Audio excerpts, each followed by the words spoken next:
as Dallas Cowboys defensive end Marshawn Needland, who was 24, died Thursday morning from an apparent self-inflicted gunshot after a police chase on Wednesday night. This is all according to law authorities.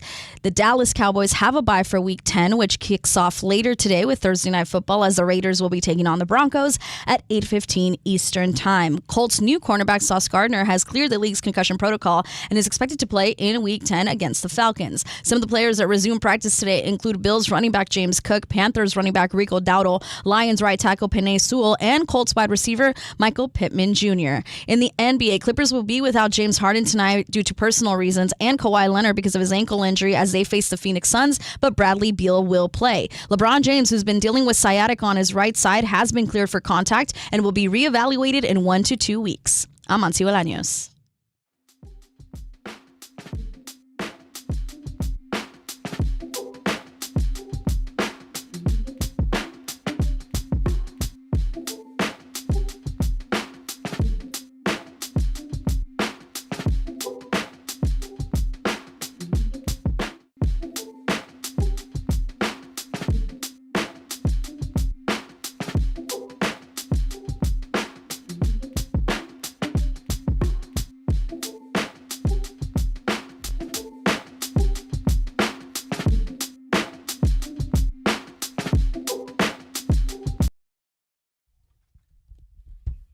All right. Hell yeah. Woo. Here we are. What It's up? go time, showtime. Yeah. Excited because Thursday's the new Friday. The weekend is here. Yes.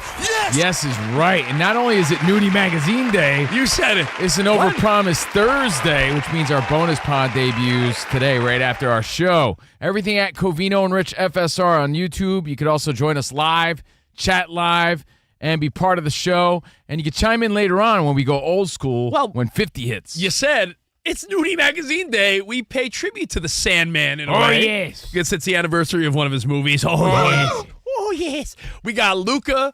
We got NBA. We got football. We got you. Let's go. And you know what? That's a good one. I want to lead the show with someone we owe a huge apology to. Oh, boy. But before I do that, could we just get this out of the way? Danny G, Sam, cut the music. We made a bet at the beginning of the baseball season. We sure did. So do you got my big giant check like Ed McMahon? right now, I got to go into the studio to get a picture I want of this. to present to you Ooh. Danny G's gift to me back in the day, which is my mint Shohei Ohtani rookie card. It's a gem. Gem Mint Shohei Ohtani rookie.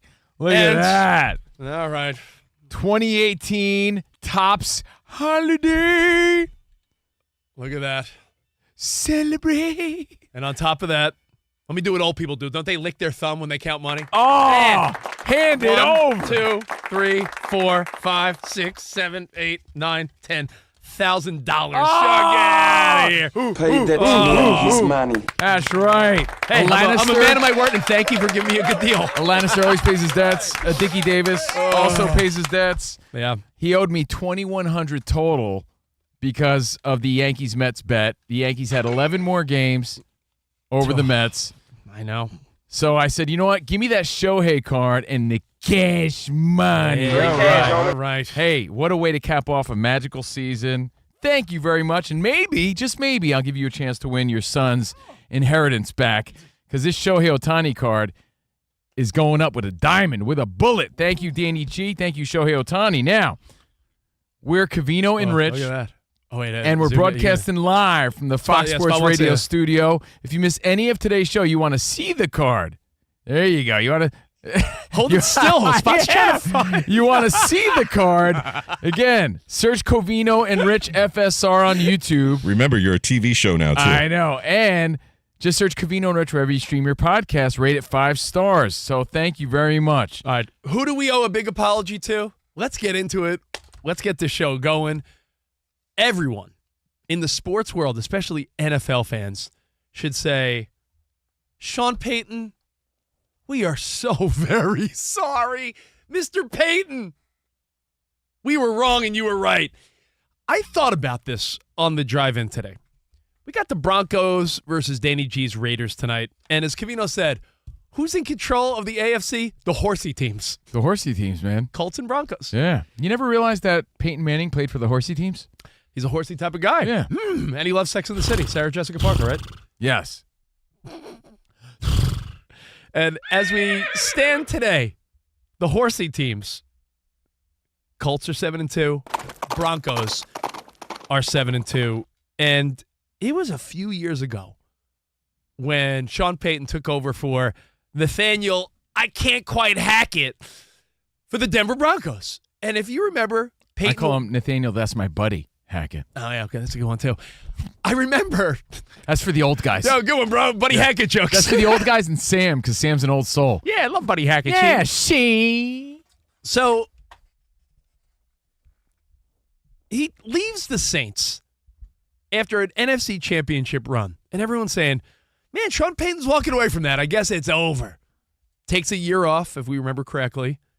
And then he reemerges as the guy that's going to take the Broncos to where Mike Shanahan took him, to where, you know, other coaches in the past couldn't really, right? Like, we're going to try to get back to those golden years. Their stock was low at the time, so, you know, in our defense, it looked like a weak move. Like, come on, man, you're trying to polish a turd here. Don't sell me on this. You see a bright future in Denver sort of thing. That's how it felt. I mean, when we were kids, like Dan Reeves couldn't get the job done completely. Shanahan did. And then the Broncos are looking for that next, like, generation. And very quickly, the combination of Sean Payton and Russell Wilson were mocked on social media. Were mocked in the sports media. Within the first half of the first season, there were headlines that were saying, Sean Payton, grand opening, great closing. He's not even going to last a year. This is a nightmare. Well, remember the whole Russell Wilson circus that went along with it. They couldn't really see eye to eye on things. I'm reading some headlines now. Sean Payton left to go suck in Denver. Payton wanted to leave after the NFC Championship game for this. He's not even going to last 6 weeks. Fans were so down on Sean Payton and that Russell Wilson combo. Remember Russell Wilson? Sean Payton came in and immediately was like, yeah, if this guy has his own office, that doesn't fly with me. Am I remembering correctly? No, yeah, there was a lot of drama. And then, you know, up until a couple weeks ago, people think Sean Payton took another shot at Russ. So it wasn't a match made in heaven. People thought, oh, my goodness, could they hit the reset button like Covino when he was losing RBI baseball? Could you just hit the reset? Never lost a game of RBI baseball. Always hit the reset with the big toe. That was the move. Patented move, big toe. Accidentally always hit the reset button. Yeah, that's never lost. Restart. Undefeated. Sorry. Yep. Sorry, guys. Undefeated. Never lost a double dribble either. Never. I don't think I ever lost a game in Nintendo. Hit that reset button. Ice hockey? No way. Never. 2 medium guys, 1 skinny, 1 fat? Never lost. So I just think we all owe Sean Payton an apology. I got a few people we could add to the list. Well, you know why? Because you know this sounds very similar to a lot of the backtracking everyone did with Dan Campbell. Because he talked a big game about his Lions. Everyone was like, yeah, okay, buddy. Biting but kneecaps. Then he showed that his gritty ways and his tough sort of attitude translated on the field. It just took some time. But didn't everyone get a nice little laugh and chuckle at his demeanor at the press conferences? Look at this like, guy. yeah, okay, Dan. Look at him. He's talking about biting kneecaps. No, What a loser. seriously. And then it showed in the next few years. I got another one for you. Duval, and all of a sudden the Jags look better than they did in a few years? Dude, that's a good one. That's a good one. Like, yeah, we all laughed at their expense, but looking back, in retrospect, they were onto something. Jacob deGrom also comes to mind, too, because he left your Mets. Yeah, I really believe in what the Texas Rangers are doing. And we laughed. Everybody, even here on the show, when we were doing Sundays. We were doing Sundays here on Fox Sports Radio. We're like, yeah, you believe what the Rangers He are said doing. he's going to the Rangers for the winning culture. They win the World Series the next year. So, yeah, he was onto something. He was right. And we said, hey, we're sorry. He was right about that. We're going to add Sean Payton to this list because even if they don't win at all, they're playoff bound, and I'd say they're a top 3 team in the NFL right now. I think that's bro. It's debatable, but it's fair to say. They're 7-2, and they should be 8-1. If you remember, one of their losses was against the other horsey team. Exactly. Remember the Colts? There was a penalty on the missed field goal, so they got a second shot at it, and then they got the field goal. So they should be 8-1. Again, a top AFC contender.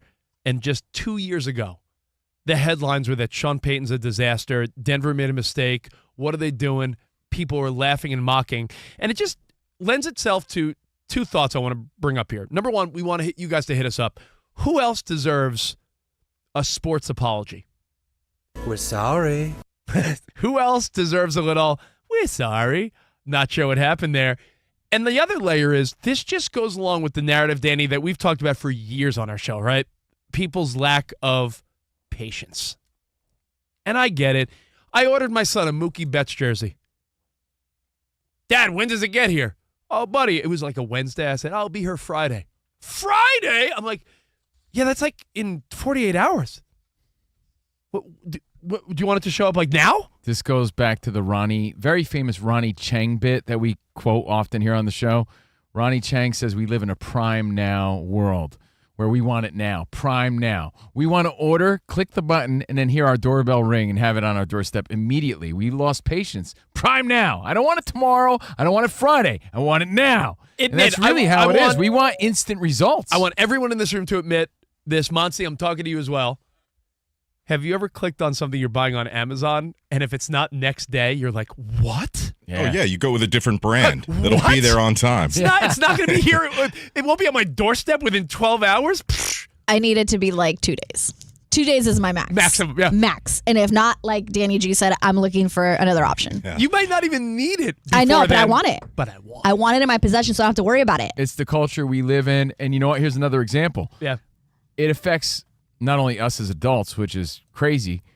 Kids grew up this way. So if you watch like an old movie with kids, you know how a lot of old cartoons and old movies start with the credits? Yeah. Kids are like, what is this trash? Give me the action now. They don't want to see and sit through credits. They want the movie to start right then and there. Covino, no credits. What's even worse is Koa can't wait from one episode to the next. You know, like on Netflix where the little box lights up and it says next episode in 20 seconds. He freaks out. Now. Yeah. Cartoon more. now. He says more. Rich says that his kids like would cry when commercials would come on sometimes. I'm like, kids, these are commercials. Now! Because we want more. Yeah, we want everything now. We want results now. We want to win championships now. That's the world we live in. Yeah. We don't let things develop. We lost player development. We lost artist development. You know how many artists are dropped from labels because they don't come out with hits when people want them? Hey, you guys are the most talented band ever. Now we dropped you because you didn't develop in 3 months. Let me tell you, it's something we've talked about quite a bit, but I always like readdressing this because you said it right. There's historical, phenomenal, great TV shows, athletes, things that never would have been given time to breathe had we went by this mindset. Seinfeld would never have happened. One of the greatest shows of all time. Seinfeld's ratings would have made that show be canceled in today's world. Peyton Manning historically had that terrible first rookie season where maybe in today's culture they're like, yeah, he's not the guy. We might need to move on. Troy Aikman. Absolutely. Aikman stunk. These are all great examples of things that took a little time, and patience was a part of our life, so we let them develop and reap the benefits of that. Bro, but don't tell me. In today's world, there is none of that. Don't tell me that you or I are any better, though, because I'll give you an example. No, where I'm not. It's not. But it's not our fault. It's the culture we live in. I'm guilty. If I can't order food with mobile pickup, my mindset is like, whoa. Wait in line at the restaurant? Yeah, no thanks. Like with Starbucks? If Starbucks like if is it's like, not working or it doesn't take mobile orders, I'm like, I can't they're do like, this. we're not taking mobile orders, I'm like, well, then I'm not going. Right?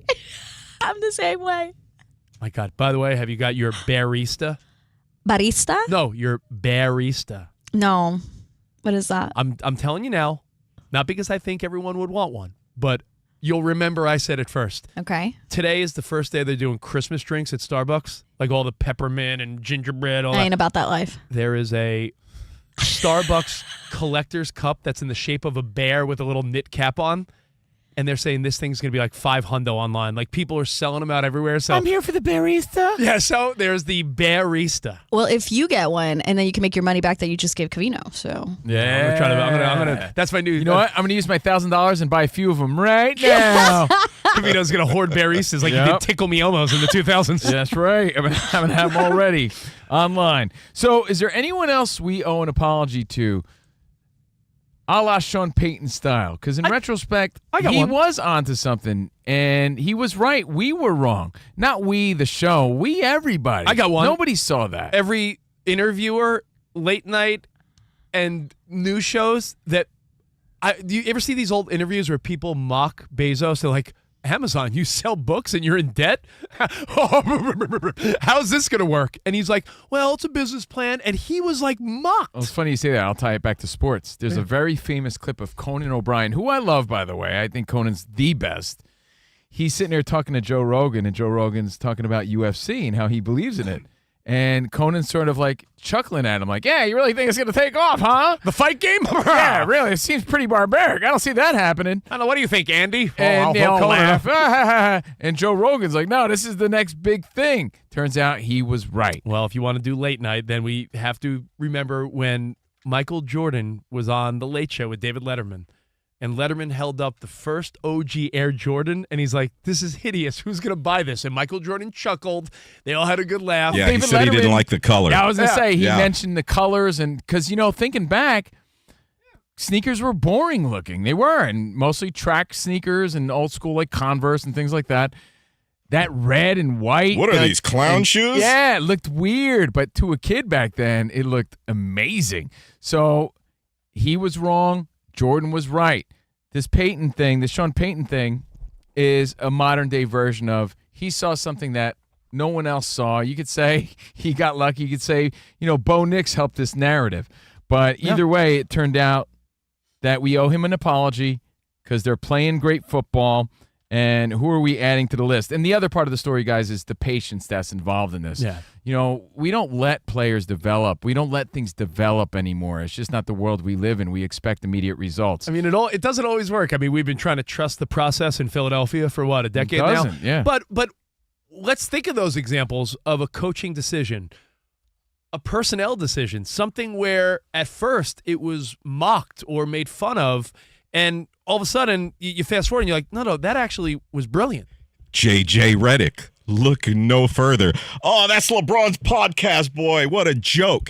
There were actual monologues on our network calling it the biggest joke in sports history. And No now, one really, now he's a respected coach. yeah. The Lakers are hot. LeBron's not even playing. I don't think anyone ever undermined his basketball IQ, but they were clowning him on his LeBron association and that he wasn't the guy.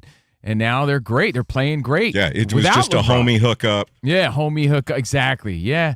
I'd say we're still early on that one because they still got to prove it, but he seems to be legit. I mean, I don't think anyone doubted how great Shohei Ohtani was, but there were people that thought, well, that's way too much money. And the fact that the Dodgers sort of have made that money back in a year or so. In a year. No, I'd say that. Anyone that doubted, like, man, that's just how could you pay that type of money?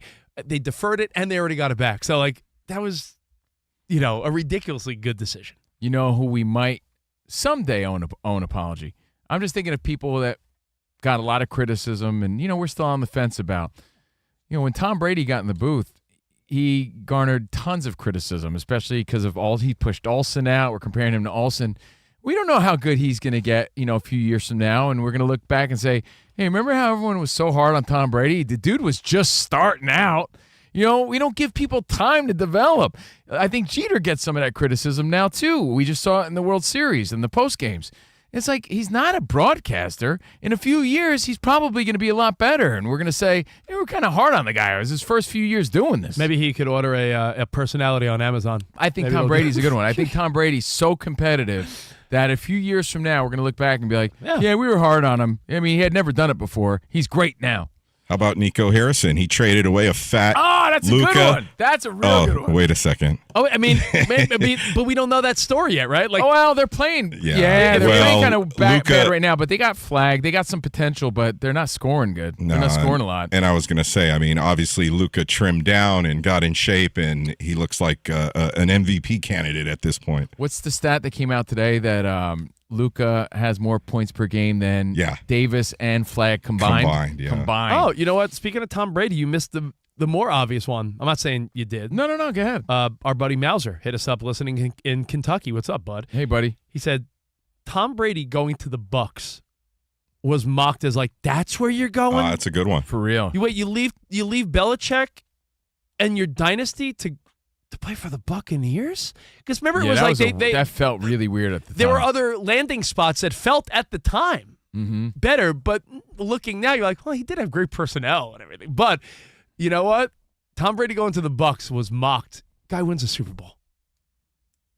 These are good examples. I love these guys. 877-99 on Fox. We'll take the rest of your feedback next. Put your thinking cap on. Which is what, a fedora? What's your thinking cap? An old Abe Lincoln top hat.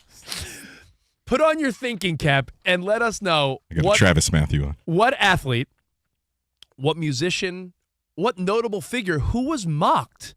And we sort of owe an apology like, yo, we were way wrong. And, hey, sorry we didn't see it, because going into tonight's game, Danny, no offense, they should beat your Raiders, which would then leave them 8-2 after 10 games and a legit Super Bowl contender. Sean Payton, Bo Nix, a team that 2 years ago people were saying was a laughingstock because Sean Payton had no clue he's not going to last the season. And now you could argue this is the team to beat in the AFC. Now, I'll just give you a little bit of caution, though, and I'm not being too optimistic because the Raiders did get blown out by the Chiefs, but this is a in-division game. These two are rivals. The last 10 times the Raiders and Broncos matched up, the Raiders are 8-2 against the Broncos. Damn. And a lot of those were losing Raiders seasons. So these two teams always play each other really tough. So I think the lesson here, too, We'll see. It's not just in football, it's in life. You got to let things simmer and breathe a little bit and let things develop before you make a full assessment as, this sucks. So are you saying you'd give Pete Carroll another year in Vegas? Because he's trying to implement his based system. on that, yeah, like it takes a minute for things to click in, right? It's like, I'll give you an example. Like my dad, he goes on these kicks of like vitamins he takes or whatever, a new sort of regiment that he's on. I'm like, hey, Dad, how you feeling any better? Yeah, it didn't work. Yeah. Hey, Dad, you taking those beet vitamins, those beets? Yeah, I took them for a week. Hey, they suck. I threw it away. It wasn't doing nothing. And I'm like, hey, Dad, you gotta let it run into your system. Maybe take it like for 2 weeks or so, maybe even a month. And see how you feel. Bro, yeah, ain't doing nothing. Can I tell you? Hey. That's a great one. Health and fitness. How many times has someone expected immediate results for like immediate results? Yeah, I've been going to CrossFit or Orange Theory for a week. I'm not seeing results. It takes some time. Yes. Oh, my FM radio station I programmed back in the day, we would have sponsors come aboard, and if they didn't get immediate results in one day of airing commercials, they flipped out.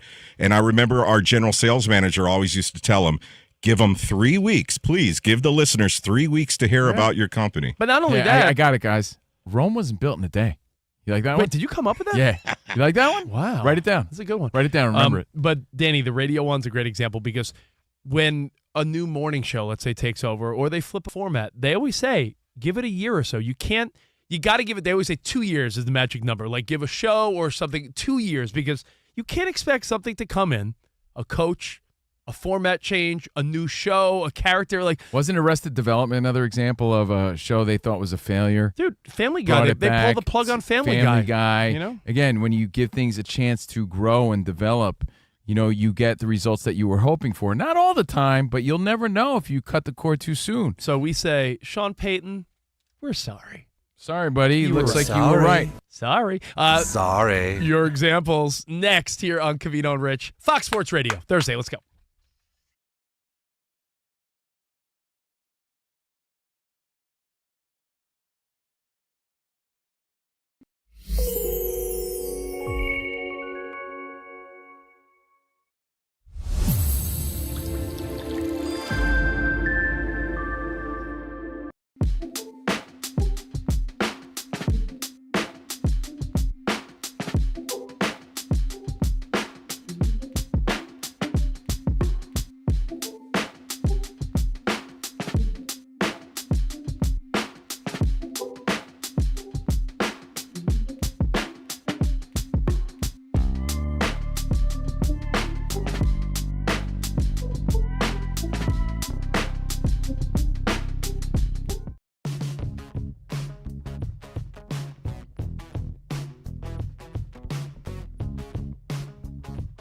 Baltimore Ravens removed a basketball hoop, a ping pong table, cornhole boards, and a video game console.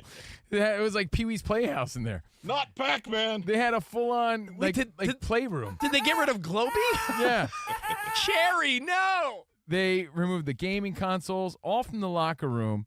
It actually started after week 4. So week 4, 5, 6, they had nothing there to entertain them. And it was Harbaugh's way of like punishing them. And we speculated, like, is this going to work? Because it doesn't seem to be working. And that's where we turn it over to you. Yes, these are men, but they're not grown men. Keep that in mind.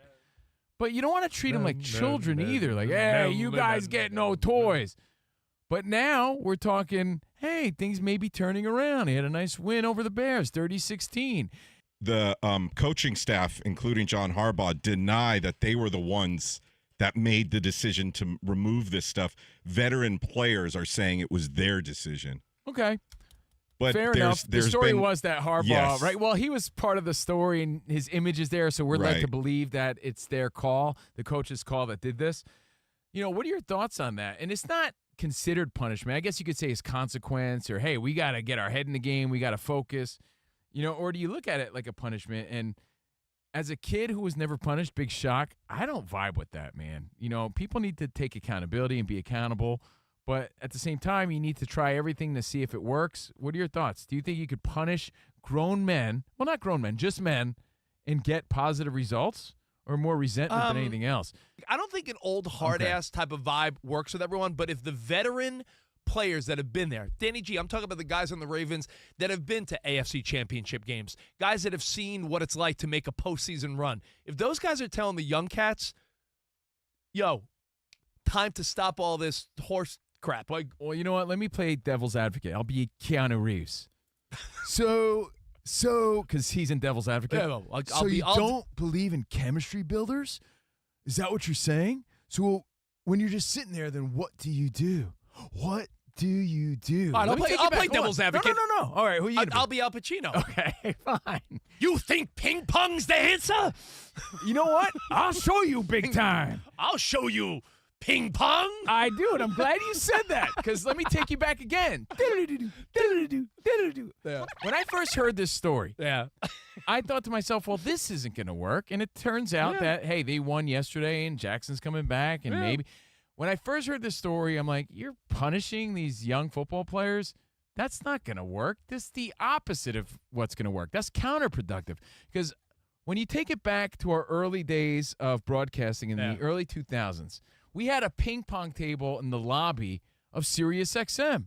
Dude, nothing brought people together harder than that ping pong table. It was dudes from the hip hop channel playing dudes from the rock channel, and then a dude from the country channel would come and battle someone from the R&B channel. I remember Covino having a battle. Remember, Sway from MTV Sway? Yeah, Of dude, course, world famous wake up show. But dude, we'd be talking smack. We got to know each other. We were having fun, right? We'd sit there in the lobby, just all with one company coming together because of the ping pong table. So when they told the story of they're removing the basketball hoop, the ping pong table, the video games, I'm like, dude, you're taking away the chemistry of this team. So I'm a little torn because time has gone, and now we're entering week 9, and I'm like, maybe I was wrong. But I'm standing my ground and saying that these are things that build chemistry. I don't know how it's going to turn around, but it seems like it has, at least for a week. What are your thoughts on punishing adults, punishing kids? It's so subjective. Taking their fun away. I don't know. To me, these are chemistry builders. I think it's hard to really gauge, because for everyone that doesn't like to be given tough love, some people respond to it. It's so subjective. You got 53 grown men. That is true. Some are going to respond to, like, me. I'm okay with tough love. Covino doesn't like criticism. Covino likes pats on the back. True. Yeah, no, there's different personalities in every locker room. I get it.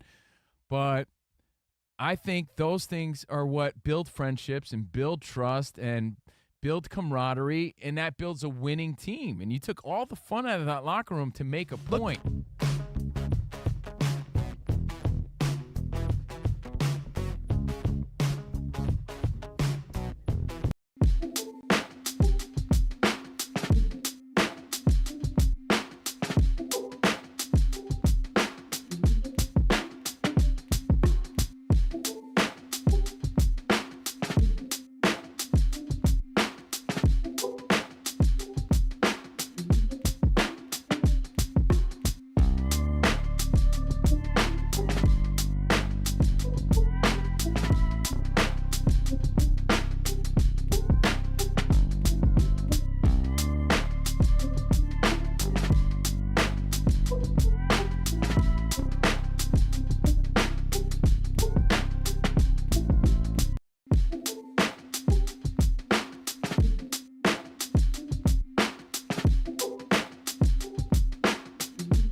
There he is, Mr. Vane, Steve Covino.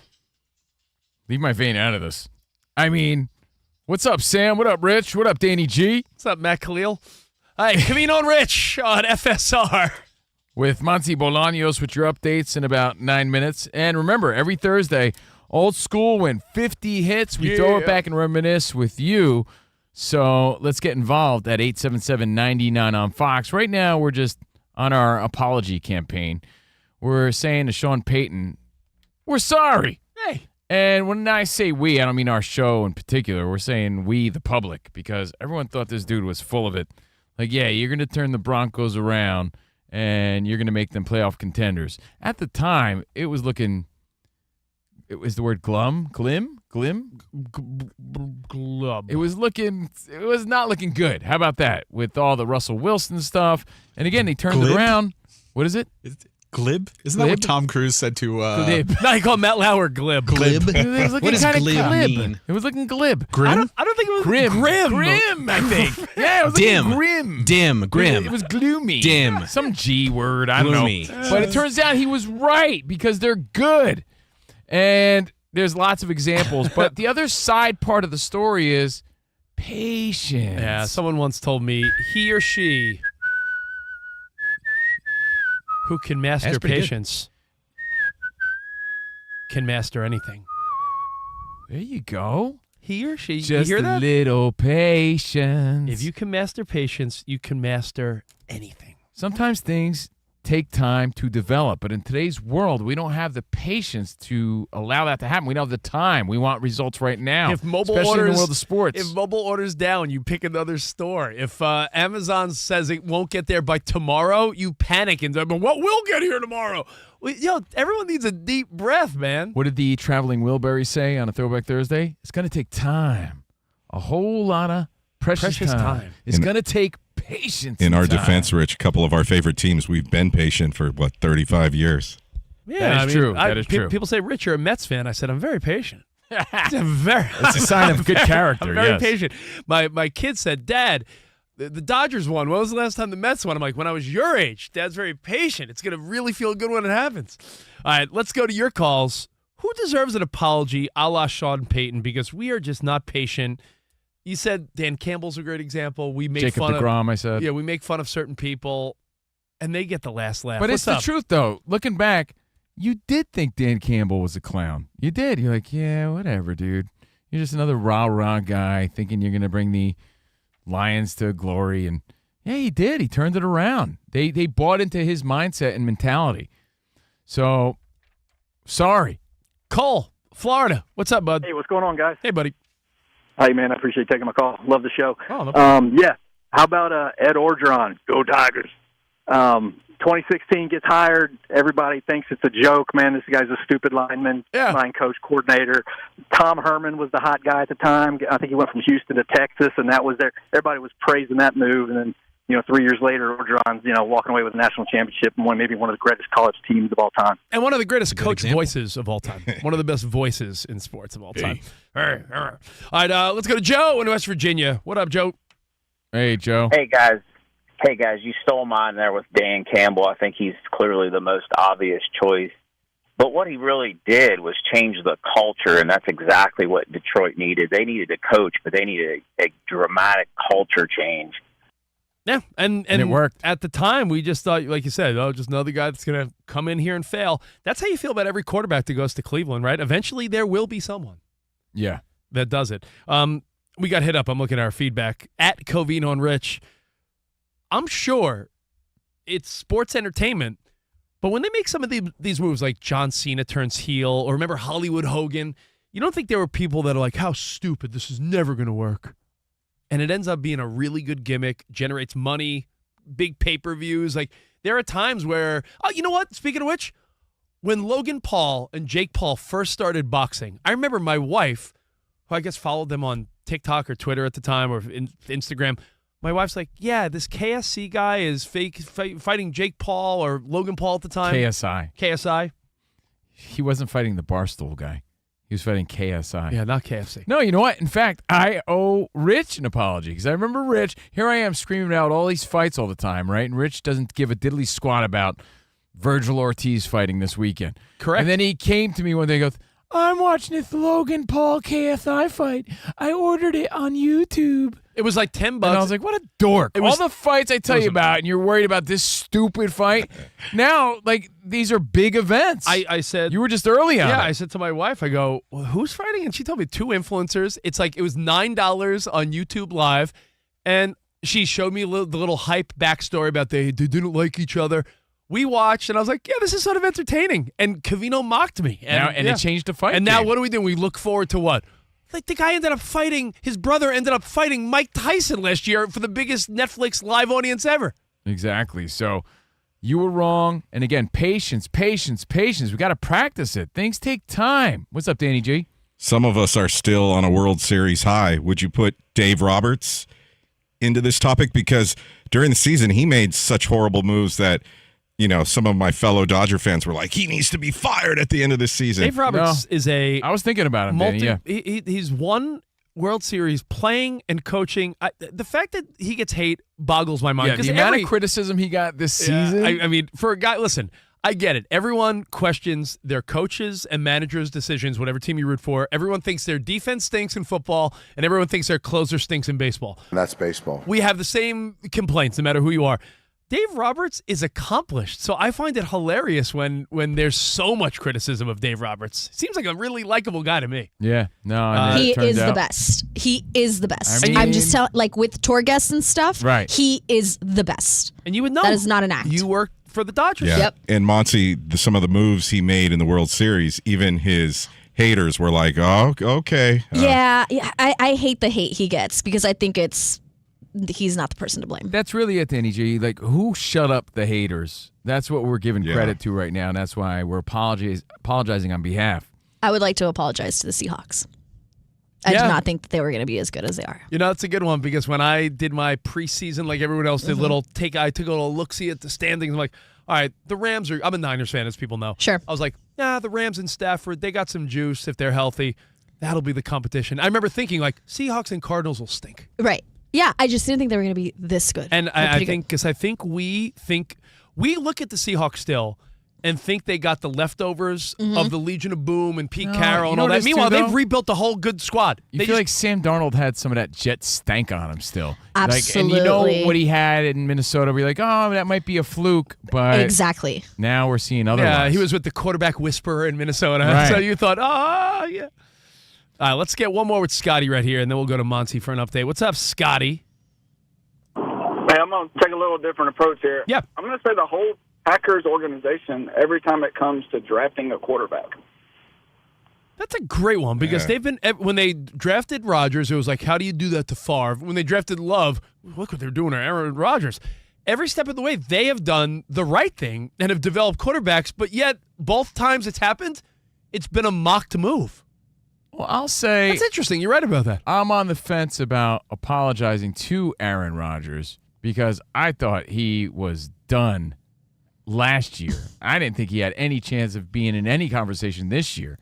So you guys as a show, though, the last few years, you're like, I feel like Rodgers is going to break back out this season. Maybe it's more so Rich. Yeah, Rich did. I was like, yeah, right. I thought he was done. So ayahuasca, hell of a drug. He was absolutely right. He still had some game left, right? You don't know. He thinks in ways our brains haven't even thought of. That is true. All right, let's go to Mutzy for an update. What's up, Mutz?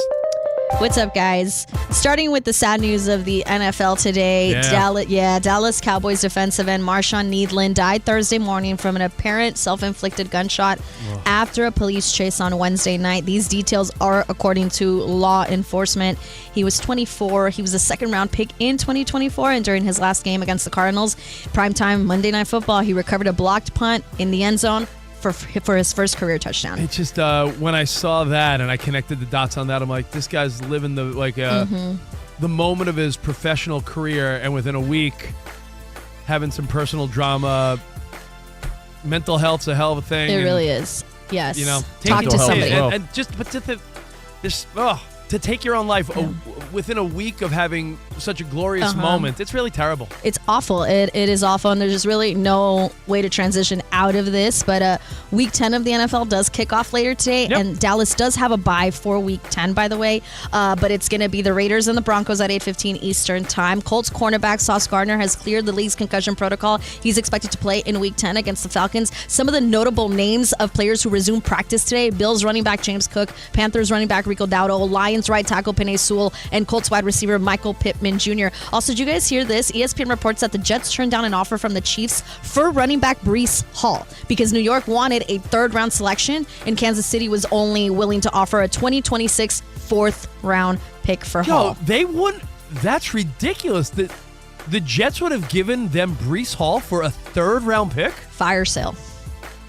And he wanted out. Said no. And he wanted out, too. Like, he was tweeting about it. He wanted out. We should all be happy because if Breece Hall's on that team, it'd be a little bit they scary. may win another stupid Super Bowl. Super Bowl. And just a little NBA news for you. Clippers will be without James Harden and Kawhi Leonard tonight in Phoenix against the Suns. It's the only game tonight in the NBA. Bradley Beal is going to play, and LeBron James has been cleared for contact. He's going to be reevaluated in 1 to 2 weeks, but he's not traveling with the team for their upcoming 5-game road trip.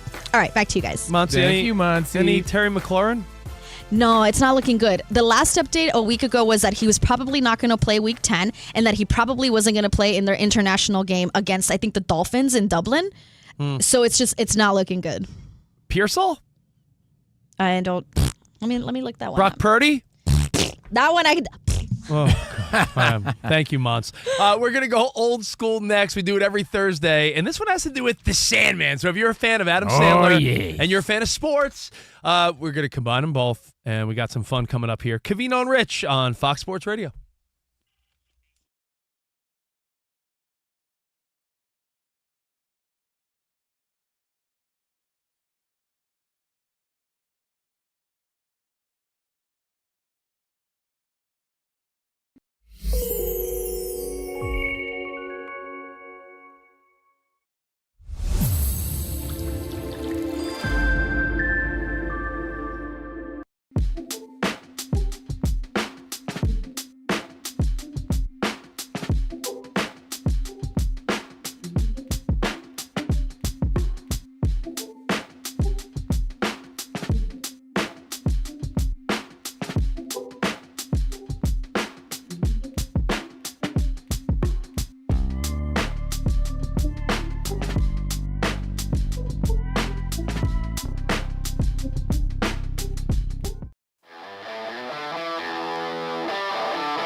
If it comes down to a Game 7, Rich, this leads to what could be a perfect ending for MLB and for all the fans. The way this whole season has unfurled, great word. The way this season is unfurled, we only deserve a Game 7. Yes. It got us thinking about the perfect ending in movies, TVs, a season, and a career, okay? Yeah. So when it comes to movies, I think Rich and I disagree. The perfect ending in movies, Shawshank comes to mind. Casablanca's a legendary one. Yeah. But for me, I'm all about the twist. Chubby Checker and the Fat Boys doing the twist. Sixth Sense, perfect ending, because you're like, wait a second. The first time you watch this, you're like, wait a second. Wait a minute. Hold up. He was dead. Sorry to spoil it, but it's been what, 30 years? Wait, He's been dead the whole time? When the wife drops the ring and it rolls on the floor? Dude, when what's his name again? This little freak? Cole?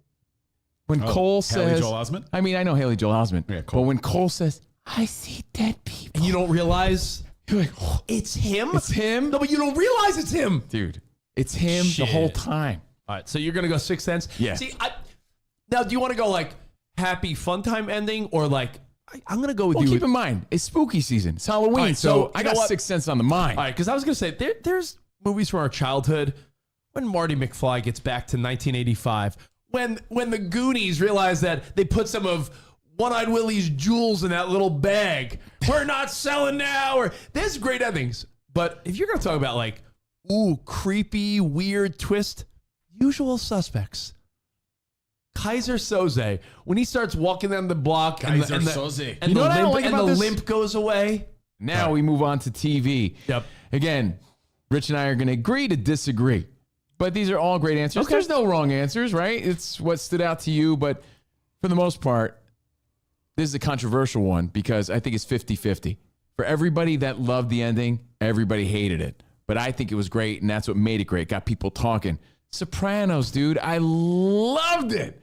I applauded. I'm like, I mean, it was great. I remember all of us did the collective, like, is my TV broken? What? No, but it got everybody talking that Monday. But here's the thing. You have some belief that you're certain. You're certain Tony got whacked. Whacked by the guy in the members only jacket that walks in. In fact, in the final season, there's an episode called Members Only.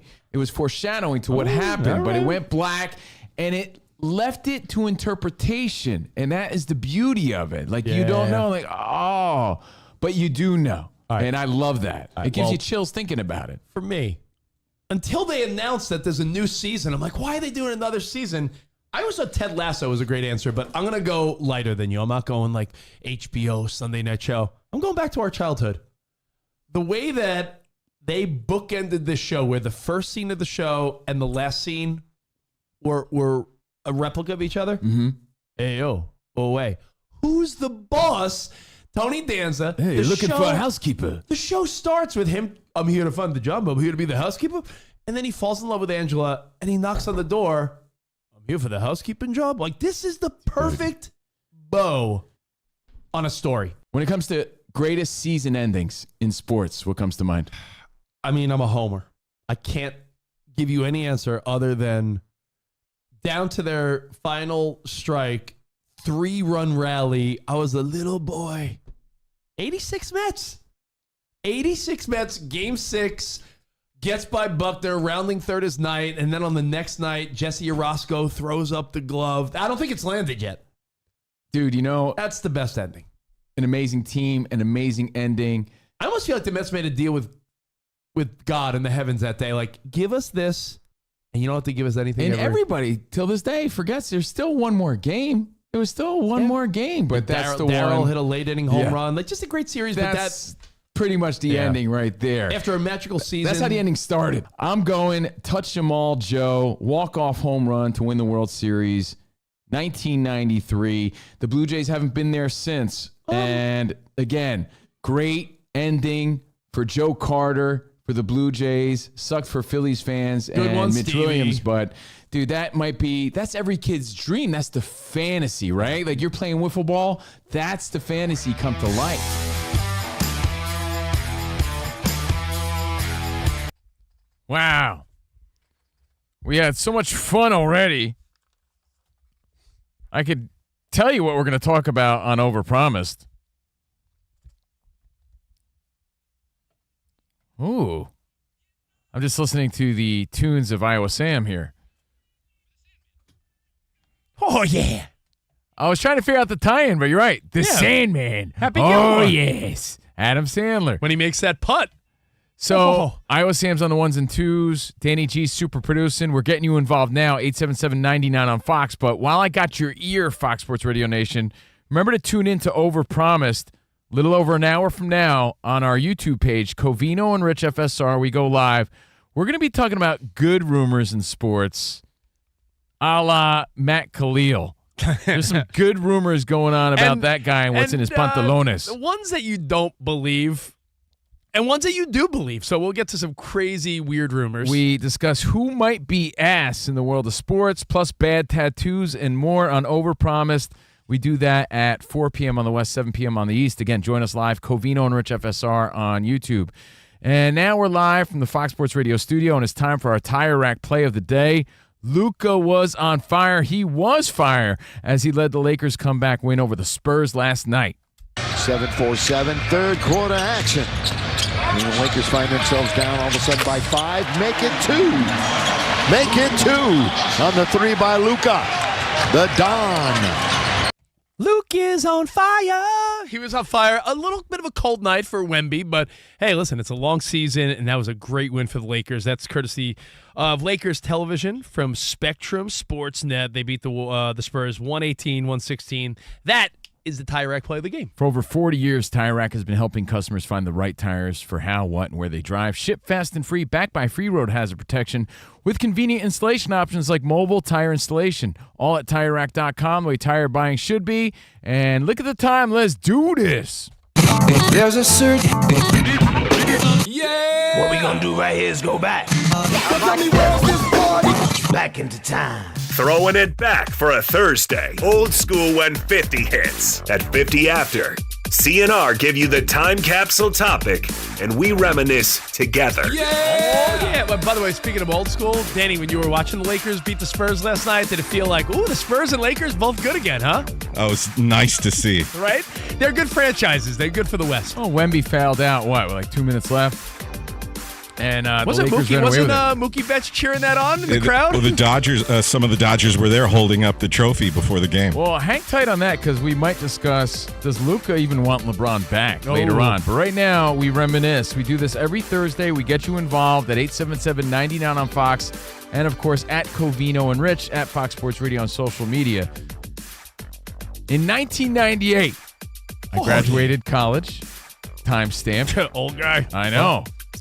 You wouldn't believe it, right? When you see how young and handsome I look.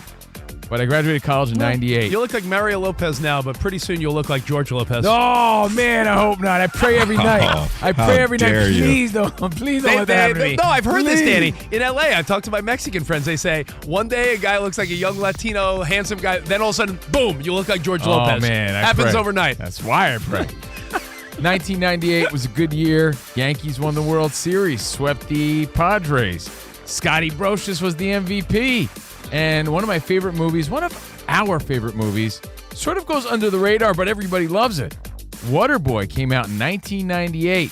On this day. On this day. Oh, Coach Klein. Oh, yeah. Now, when you say Waterboy, a word that Danny G said earlier today, underrated.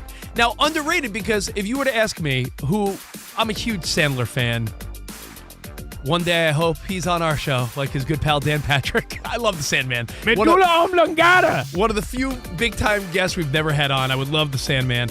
But when you say, what are Adam Sandler's best movies, I feel like guys of our generation and women of our generation always tend to say, Wedding Singer, Happy Gilmore, Billy Madison. There's a handful. Those are the top three. Yeah, but Waterboy, even people say Big Daddy. Waterboy goes under the radar. So we said, you know what? Let's give some props today to those underrated movies. You know, I say foosball every time we talk football. Because of that, yeah. Because I'm a down-ass fool, but mainly because of the movie. Who played his mom? Kathy Bates? Yeah, foosball is the devil. I say foosball all the time. Yo, foosball the devil, honestly, is a Covino top 10 quote. Top 10. By the way, top 10 quote. Foosball is the devil is never actually said in sequence in the movie. I know. She said, it's a devil. Yeah. But she says she calls it foosball. So you and that stupid foosball. So let's hit us up. 877-99 on Fox on a Throwback Thursday in honor of the 27th anniversary of Waterboy. What are other underrated movies? Hey, you can name anything. I'm going to focus on comedy, but you can hit us up with anything because there's some great underrated comedies, and we'll go over them all next. Covino and Rich.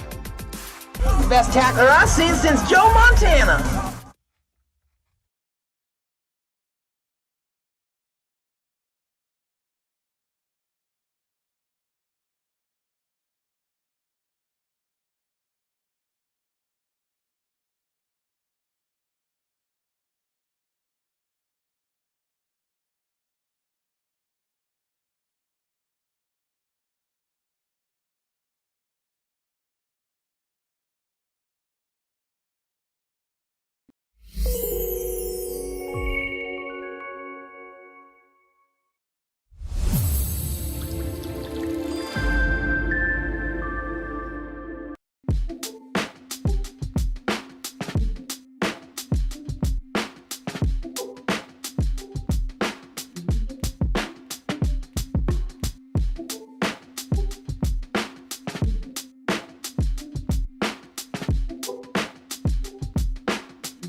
It's Covino and Rich on Fox Sports Radio. Are you ready? Yes! We talk about pop culture, we talk about sports, we talk about life. It's a friendship on the radio. When you talk about the best athlete in the world, you're probably thinking Jim Thorpe, right? I'm thinking joking. Bo Jackson. I'd have to throw myself at the age of 12 into the conversation. You are the home run champion. When you find the commonality between sports and life, those analogies and conversations are the best. You were dating some girl, and you were like, hey, babe, let's watch The Sixth Sense. Her mom walked in.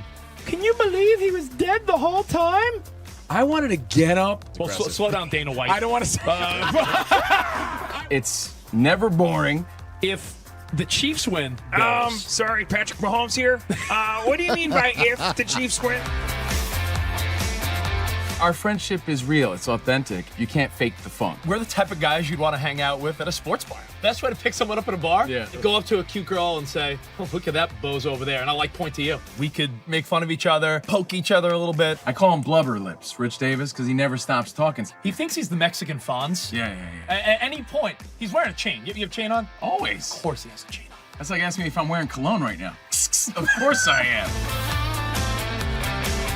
We take a lot of pride in being inclusive and interactive on our show. Just the more the merrier. Josh, Covino thinks that every man should own a leather jacket. I only wear vegan leather. Can you believe this guy? I can't believe this guy. We have a very special connection with our audience, our listeners. People feel that friendship. And I appreciate y'all show. I love it. It's all for you. Thank you. Mike Tyson, Covino, loves to just challenge us with random Mike Tyson trivia. Which accomplished celebrity purchased my sprawling Connecticut estate? I'm going to go 50 Cent. You are absolutely correct, 50 Cent. I love his song. You can't schedule a big event during a big sports moment. My family member scheduled their wedding the same night as a Julio Cesar Chavez fight. Everyone was glued to that fight instead of doing the electric slide. This is weak. Unbelievable. You're very tricky. America, you got sports, you got fun, you got us. Covino and Rich. We're crushing it.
Dallas Cowboys defensive end Marshawn Needland died Thursday morning from an apparent self-inflicted gunshot after a police chase on Wednesday night. This is according to law authorities. He was 24. Dallas has a bye for Week 10, which kicks off tonight with Thursday Night Football, as the Raiders will be taking on the Broncos. It all starts at 8:15 Eastern Time. Eagles wide receiver A.J. Brown and running back Saquon Barkley were both on the practice field today. Colts cornerback Sauce Gardner has cleared the league's concussion protocol and is expected to play in Week 10 against the Falcons. In the NBA, Clippers will be without James Harden due to personal reasons and Kawhi Leonard due to his ankle injury tonight in Phoenix against the Suns, but Bradley Beal will play. In Major League Baseball, the San Diego Padres have hired Craig Stammen to be their new manager, and John Schneider will return as the Blue Jays manager, but Don Mattingly will not return to Toronto in 2026 after serving as a bench coach for the last 3 seasons.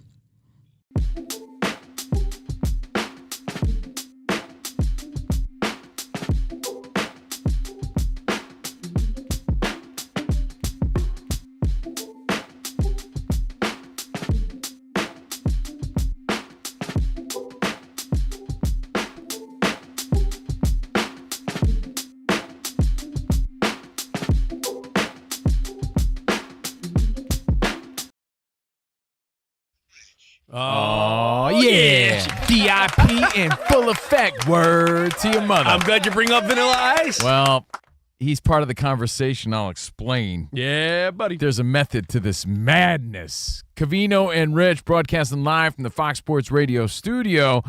Remember, shout out to all the affiliates. What up, affiliates? All over the country, rocking out with us. If you're listening on the iHeartRadio app, what's up? If you're not, be sure to download the iHeartRadio app and catch us 24/7, wherever, whenever. And make us number one on your preset, Covino and Rich, on the iHeartRadio app, Fox Sports Radio. I'm Steve Covino. That is Rich Davis. Danny G is here, and we be rocking out.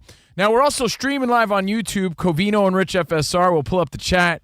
Covino and Rich FSR. Join the live chat. Watch us live. Watch it later. You can watch what you hear.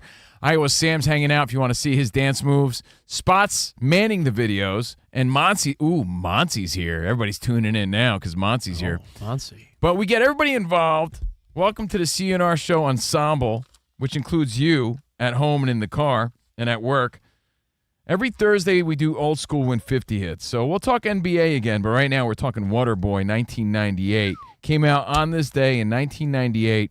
And we're throwing it in the category of underrated comedies because everybody always defaults to Billy Madison, Happy Gilmore, and The Wedding Singer. Yeah. I would say those are clearly most people's top three. And here's another little reason, I should say, as to why I love Sidebar. There you go. Thank you, Danny G. As to why I love The Waterboy. And that's Henry Winkler's involvement. Hi. Coach Klein, hi. Oh, I love Adam, hi. One of the best dudes we've ever met. And he just turned 80. To see the relationship between Adam Sandler and Henry Winkler makes me so happy. You saw it in the movie Click. You saw it in Waterboy. I find their friendship fantastic. And I love the throwback scenes when, he was in the 70s. And remember, he had the big afro and the whole story of the playbook. And, dude, there's so many fun stories. Yeah, there's so many fun moments. And remember, water sucks. It really, really sucks. That was against Iowa Hawkeyes. Yeah, that was against Iowa. There's so many moments and reasons to really love that movie, but we sort of overlook it. So we asked this question on a Throwback Thursday. Oh, and my boy Joe Montana gets a shout out in the movie, if you remember. Best tackler I've seen since Joe Montana.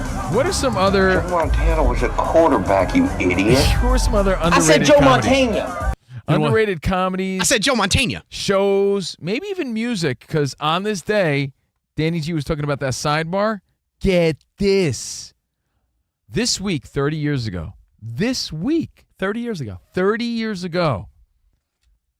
A song was released, and it became the first ever rap song to reach number one on the Billboard charts. Yo, VIP.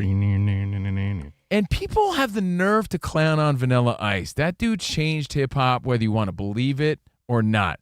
Ripley style. Whether you want to give him the credit or not, you can't take away from the fact that that dude had everybody doing the Running Man and everybody rapping that song. Oh. I knew 2 words to every song, and that was Happy Birthday and Ice Ice Baby. When this first dropped in mix shows and on the radio, we all ran to get a copy of it. We thought he was black. We didn't know. Nobody knew. And then it turned out he lied about where he was from and all that. I think that's why he gets a lot of backlash to this day. First rap song to reach number one on the Billboard Hot 100, Ice Ice Baby, Vanilla Ice, 1990, November 3rd, all those years ago. So, based on that and based on Waterboy's anniversary, just underrated comedies, underrated things that come to mind for you. Well, if you want to tie it all together, Robert Van Winkle, Vanilla Ice, has starred in Adam Sandler movies. Robbie Van Winkle, bro. To the extreme. He rocks the mic like a vandal. I was saying, trying to think of which one. Yeah. I know which one. Grown Ups. Doesn't he work the... Teenage Mutant Ninja Turtles. He might have been in that one, but I'm thinking of the one where the Sandman got his teacher pregnant and Andy Samberg's his kid. Oh, is that it? And Vanilla Ice is like a main character in that one. Yeah. That Doesn't is him called, and Colin Quinn have a scene? Yeah, what that is called. And you know who's in that also? Milo Ventimiglia. Okay, yeah, I know. I could picture it, but I got that the wrong is movie. all grown up. No, that is... Isn't that? Yes, that's my that's the boy. one. That's my boy. That's my boy. So, Waterboy, Bobby Boucher, Foosball's the devil, underrated. Tackling fuel. What else are we adding to the list? Well, Let's talk about it. Hell, I'm going to add that one. That's my boy. Was watchable for sure. I thought you were going to say role models because you often. I That's Rich's. do. I have these conversations with Rich often. He loves to bring up role models. He's Well, like I've- all the comedies, because a good comedy, they say comedies haven't really been the same since the Wedding Crashers, Superbad era. Those were some of the last great comedies of our life. But they got credit. You know what didn't get credit? Role models. Sean William Scott, Paul Rudd. It was fantastic. That cute little black kid that was always That dude was funny. You know, he's a grown-up now. Jane Lynch was in that. Like, that to me was a fantastic movie. If you've never seen Role Models, that goes so far under the radar. You know who else is in that? Is his name Ken Marino from Eastbound and Down? Remember, he was the dad that was disappointed in his son.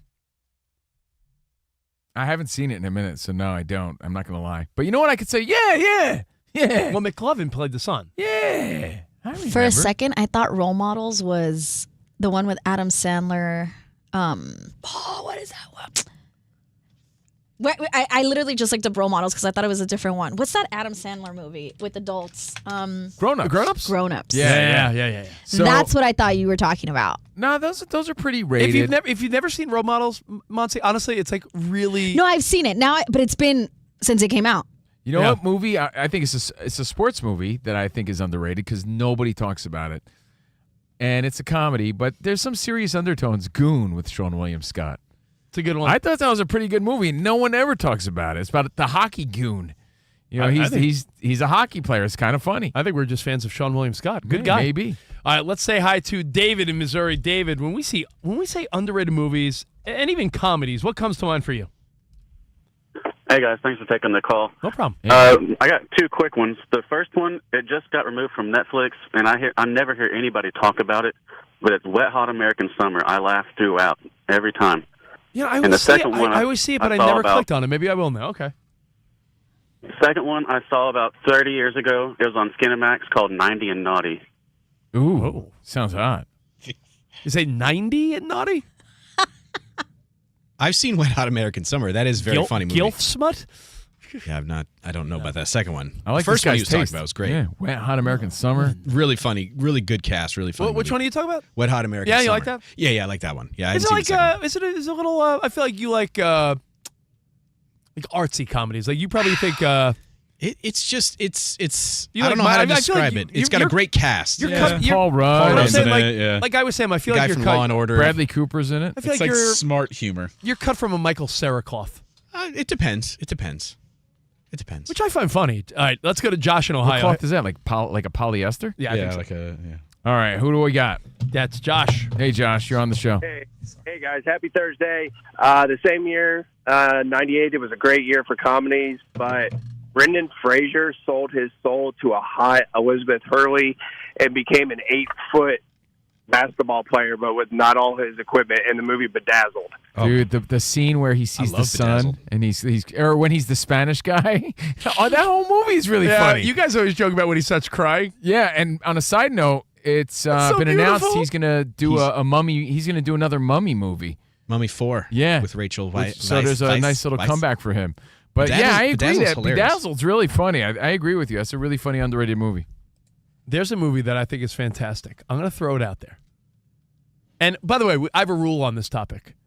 The movie has to be known by some. You can't be like, well, there's this independent movie. I'm telling you, I don't care. Never going to watch it. I'm talking about movies we know that it's like, you know what? Yeah, it is good, but no one really talks about it. Yeah.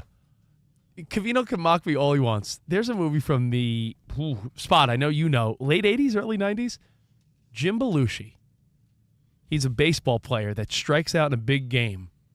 And he goes to a bar, has a drink, and he does the whole like, man, I wish I could relive that over. And he wakes up, and he had hit the home run. I thought this was your Mr. Destiny. Haven't seen it in forever. Mr. Destiny is so underrated. Is it really, though? 'Cause I haven't seen it in a minute. John Lovitz is in it. Oh, that's the ticket. Spot, do you not like Mr. Destiny? I feel like you were going to be right there with me. So, music, TV, movies. I've seen Mr. Destiny was one of my favorite movies as a kid. So he goes to that bar and they give him like that secret like milky kind of cocktail drink. I haven't seen that movie in 25 years probably. Is that Michael Caine that gives him that? Yeah, I think he's like the sort of the spiritual liaison who kind of appears, but then he gets a life where he hit the home run, and then his life just started building further and further. But then I don't want to give it away, but when he lives his new life, he finds that it's not quite what he married wanted. he married a different woman. The cast in that movie's incredible too. Yeah. You made me think of two movies just while he was yapping there. He made me think of two movies that are great that no one talks about. Family Man with Nicolas Cage. Again, it's about a different destiny. We talk about that during the Christmas season. It's so good. Nobody talks about that movie. And I actually got two more. Frequency with Jim Caviezel and Dennis Quaid. Great movie. And I had one more and I forgot it, but I'll get back to you. No, Caviezel and Quaid's a good one. That was when he talks to I got it. He talks to his dad on a CB in 1969 from the future. That's a really good movie. Sometimes things get lost in the mix because there's a bigger name or bigger movie and it gets overshadowed. The Sixth Sense came out and it got all the buzz because of the twist and what a great movie it was. He was dead the whole time? But there was another movie, I think it was called Stir of Echoes. Kevin Bacon. There's a Kevin Bacon movie called Stir of Echoes that is fantastic and nobody talks about it because everyone was talking about Sixth Sense. Yeah, I think agree that's with the you. definition of underrated. Sixth Sense got all the press. No one talked about Stir of Echoes. Great movie. Underrated. Back to Paul Rudd for a second. I was answering the studio line, so I don't know if you guys mentioned I Love You, Man. Good movie. Slap at a bass. Yeah. Dude, it's so funny. Slap at a bass. That is, in my world and in my life, the last movie that I heard this idiot and Spot come into work one day and they were quoting it and I was not in on the joke. That's crazy. And they were like, "Yeah, slapping the bass, man. I'm slapping a the bass." bass. That was a good movie. Because we are no longer in that quotable movie era that we were living in. That was the last one I heard this guy quote. We've and talked what year was about that? it. What year was that? It had to be mid-2000s because we've done our homework, and social media killed the movie quote. People stopped quoting movies the minute social media came about. It didn't happen anymore. 2009, man. So Lou Ferrigno was in that movie, right? Underrated. Sorry, Lou Ferrigno. Yeah, underrated movies based on The Waterboy came out on this day in 1998. And, of course, like we said, we don't think Vanilla Ice gets the credit he really deserves. He became, someone people sort of laughed at a little bit when, in reality, he put rap on the mainstream and number one on the charts this week. Coincidentally, ironically, this is the first time since 1990 that a rap song hasn't been on the charts. So we need a little Vanilla Ice. Love him or hate him, Yeah. he was a big part of rap history. Yep, that's the truth. Kyle in Vegas. What's up, Kyle? Hey guys, I got two of them really quick. Cop Out, Tracy Morgan, Bruce Willis. Yo, that's Underrated, hands down. that's a movie no one talks about, but it's so watchable. You're right. Honestly, Tracy Morgan. How do you not love Tracy Morgan? It's a good one. And the other one is Little Nicky. And then I have one really quick for your last segment when y'all was talking about coaches making culture changes. Doug Collins and getting fired for Phil Jackson. Oh, yeah. That's a good one. By the way, I don't know about so weird. I was going to say, I don't know about the Little Nicky one, unless I have to give it another shot. I like Harvey Keitel. We love Adam Sandler. But I remember watching that and really just not liking it. Well, it's bizarre. Listen, there's movies, and you could call me out and be like, yo, dude, that's definitely rated. So, because you don't want to bring up a movie and be like, it's underrated, and everyone else in the room's like, nah, it's pretty rated. Properly rated. Like, you can't be like, hey, a TV show that's underrated, Breaking Bad. No, it's rated. Like, do you guys think enough people think Forgetting Sarah Marshall is as good as it is? I watched that with Covino recently. I know. That's a great one. Yeah, Rich. Because really I don't good. think when you talk about your favorite comedies, Not everyone to mention...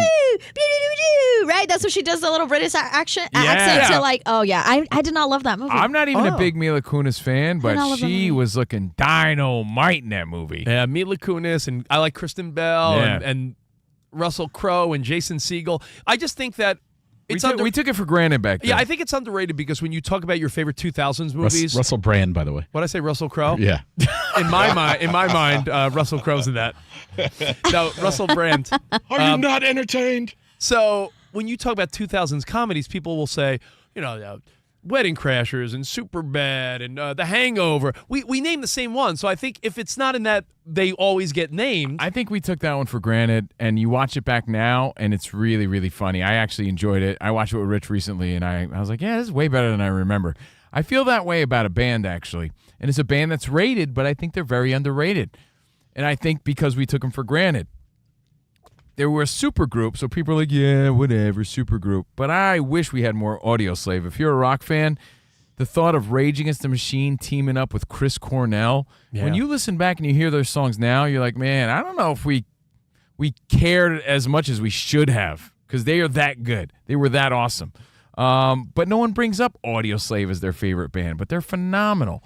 So underrated, Waterboy style. Who else do we got? Paul, or maybe Paul? I'll call him Paul in Orlando. It's Raul, so why not Paul? That's what I'm saying. Yeah. What's up, Paul? It's Paul. One little comment about Adam Sandler. He wasn't playing a water boy. He was a hydration engineer. Yeah. That's right. I'm sorry. My bad. And secondly, here's the movie, underrated, The Legend of Bagger Vance with Redford, Damon, Will Smith, and Charlize Theron. And hey, Muncie, speaking of Will Smith, let's go Dodgers. There you go. My daughter loves Will Smith because she's also number 16. And that's our lucky number. So she likes Will Smith. Did he call you Muncie? Like Max Muncie? I wasn't sure if he was talking to me or he was talking about Max Muncie, who did how to his Max Muncie Bolaños. I'm going to call you Muncie from now on. Muncie Bolaños. Yo, there she is, Muncie. I may listen to you, I may not. It's like the How I Met Your Mother episode where they wrote the wrong name on Barney's coffee and all his friends called them that name, like Schwarley or something. I'm going to call you Muncie from now on. And the Dodgers re-signed Muncie, too. That's right. Yeah, they picked up his option. Oh, that was in your update, Muncie?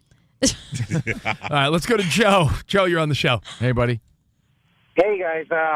I'll listen to you all the time. You guys are great. Cracks me up every time. Thank you, man. You're talking about That's My Boy, and I love that scene where Dan Patrick is playing that cheesy daytime drama host, and he gets paid to come in there and talk about it, but Yo, Dan, I forgot Patrick that's right. nailed it. DP's in a lot of Sandler movies, but he's prominent in that one. Dan Patrick is prominent in That's My Boy.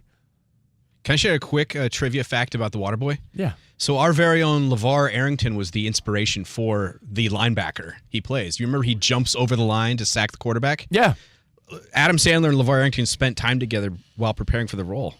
So he was the like the way the guy that Bobby Boucher played at linebacker. Man, so LeVar Arrington was the inspiration for that. Are you saying we're the only hosts here that don't hang out with Adam Sandler? Yeah, we got to change like that. We have to change this right away. And kind of cool though, like LeVar. It's ironic too. No, 'cause it's I cool. saw Very Rich cool. at the gym yesterday, and he wears Adam Sandler like mesh shorts to the gym. Yeah, like big baggy shorts. You did. I'm like, where'd you get those from? The Adam Sandler collection? I got one from 2008, and I think it's one of Tom Cruise's best roles ever in Tropic Thunder with Robert Downey Jr. Now, a lot of the humor in that movie could not be replicated right now in 2025. No, definitely not. Definitely not. Such a funny movie. But it was great though. Honestly, Young Danny McBride. I thought we were supposed to be a unit. Speaking of Danny McBride, Pineapple Express. Oh, is that what I think? Oh, yeah, that's what I'm I feel confusing like it to. I love that movie, It and was I just feel a little like people long. didn't. I did not think that. I loved I Pineapple agree. Express. Any Judd Apatow film starts out really good, and then it meanders. And you're like, all right, just end this movie. Well, we're getting a lot of phone calls, and we appreciate it. So if we don't get to you, remember, hit us up at Covino and Rich at Fox Sports Radio. I got one that encompasses the two things we love most. Go ahead. Football Uh-huh. and radio. Cuba Gooding Jr. in radio. No one ever puts that on It's a their good list of movie. like, yo, that's a great movie. He plays the special needs dude that hangs around the football guys. They sort of take him in. It's heartfelt. Like, that's a hell of a movie. It is a good movie. People don't want to watch heartfelt things that are going to make them sad over and over. I like to cry. It's like The months. Notebook. I Seen like it, to cry. done, don't want to watch it again. One and done. I'm with you, Exactly. Monty. Yeah, one and done for me on The Notebook. Exactly. I'm going to Make take me- it back to sports real make me quick. cry. Here's an obvious one, but Watch it's Fi- so watch Field of true. Dreams. One of the most underrated World Series champions that I watched day in, day out growing up that not enough people give credit to because, I don't know, he just didn't play a sexy game, I guess. Bernie Williams, Burn Baby Burn. Like this dude, you look at his stats, you'd kill for those stats. And the way he played and the way he carried himself as a Yankee, multi-talented guy, switch hitter, plays guitar at Carnegie Hall. Just like that dude is a treasure. I just think as a dude, he's underrated. I just think you got a crush on Bernie Williams. I just think he's a great guy and he was a great Yankee. I don't think he gets the credit he deserves, Bernie Williams. He's definitely one of those guys that he just happened to play on a team with other bigger with big stars. superstars, and he was like a mild-mannered sort of dude. I don't think he gets that credit that he deserves. All right, on the anniversary of Waterboy, let's take one more for now, and then we'll come back and we'll talk some NBA, some NFL as we get into Week 10. Wrap it up. Virgil in Phoenix, what's up, my dude? Hey, how's it going, guys? Hey, buddy. Hey, so I got a good underrated comedy, one of my favorites, Michael Cera, Youth in Revolt. Never saw it. Never see. Yeah, I haven't seen it. So never in my seen mind, it. So hey, maybe you're right. Maybe it's not rated at all. We got to check it out. I've not even heard of that film. Yeah, maybe you're lying to us. But thank you very much for all the phone calls. But we got to move on. And we'll get all your feedback at Covino and Rich. Now, I want you guys to start thinking some NBA. Yeah. I know we're still on a baseball high, and you got your Thursday night foosball and football. Week 10 already. Jeez Louise. There you go. Quoting Waterboy again. Foosball. Yeah, see? I quote Waterboy every day. Oh, foosball. The Lakers are playing pretty solid. We saw them beat the Spurs yesterday. 5 in a row. Luka slim and trim and playing maestro, playing big. Do they even want LeBron James back? And then you got guys like Charles Barkley saying, like, he should just retire. Like, when you're getting old that way and you're struggling with your health, like, maybe that's when you call it quits. Dude, there's two reasons why you're out of your mind. Well, and I'm going to tell you, though. I'm saving it. The speculation is Luka's game is best when he's in full control. Danny G will back you up. And the speculation is maybe you just build around Luka because they're playing like fire right now. Like a guy like LeBron only messes up that chemistry that they're building. We all know he's the GOAT. We know how great he is, but it might take away from Luka's game. That is absurd, and I'll explain why I have two. That's the debate. Two main reasons why you're out of your mind, and I'll tell you what those are next, right here. Covino and Rich.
Two words for the NBA. Who cares?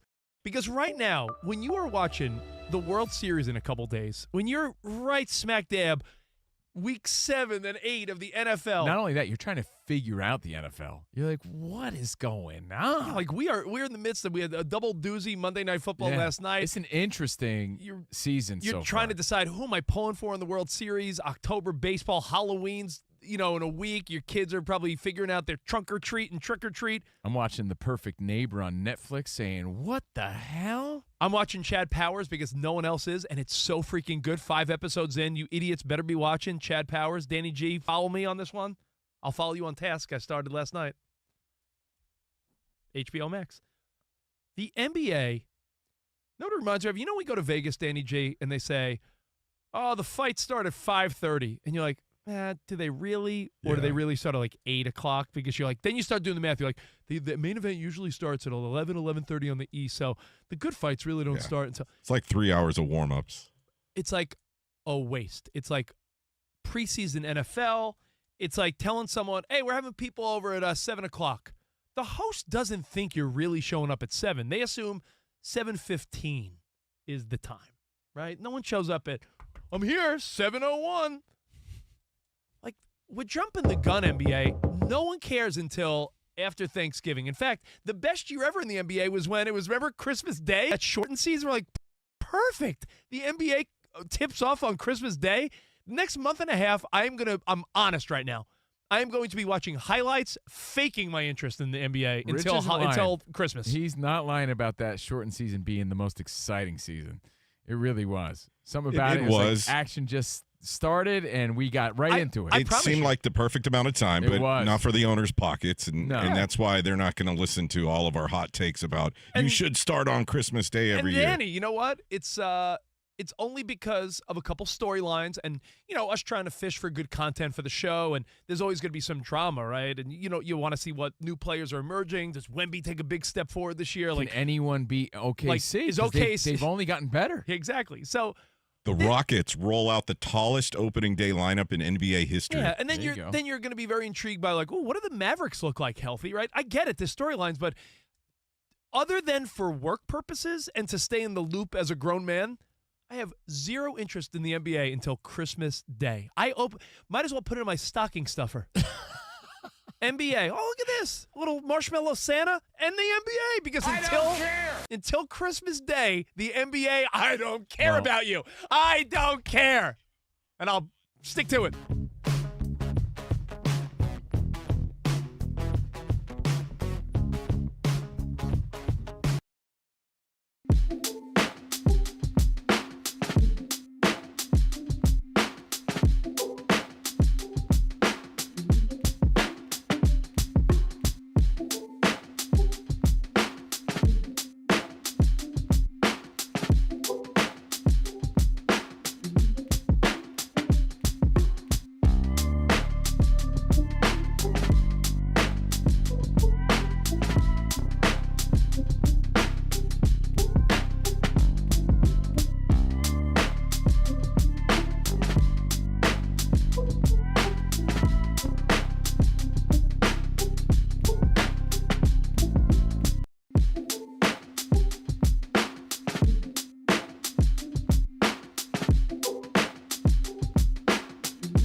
We gotta move on. We gotta move on. So much feedback, and we appreciate it, but we gotta move on. Covino and Rich throwing it back on a Thursday, old school and 50 hits. Hey, but you can always hit us up. I mean, it's not like we're inaccessible. We're there scrolling with you. At Covino and Rich, at Rich Davis, at Steve Covino, if you want to throw in some of those underrated movies in honor of Waterboy. Live from the Fox Sports Radio studio, getting a new job can be much easier with Express Employment Pros. With Express, you'll have a local connection to the job market. Get started at expresspros.com. Find a location near you. That's www.expresspros.com. I feel like this song's underrated. Funky Town? Would you rather go to Flavor Town with Guy Fieri, Crazy Town with Shifty Shellshock, Lazy Town with Robbie Rotten, I don't know. Funky Town? I'm gonna hang with Iowa Sam. I'm gonna hang with Iowa Sam on Electric Avenue. I love it. Let's go. Those are all great places to go. Hey, speaking of, I got an underrated place to go. It's very rated for some people, like Monty Bolaños. But where I come from, being a half-breed Vato Loco forever, everybody loves to talk about Mexico. And Mexico, great culture. My mom's from there. Nothing bad about it. I love it. But it seems to be like your go-to destination. Like, yeah, man, going to Cabo, going to Mexico. Going to Cancun. Going to Mexico, bro. Yeah. Dude, I went to Costa Rica, where Monty's family's from. My goodness. Didn't you stay with her abuelita? No, but of course it's rated. I'm not saying, but I had never gone. I feel like it's not marketed enough, and maybe that's the beauty of it, because I wanted to be Costa Rican.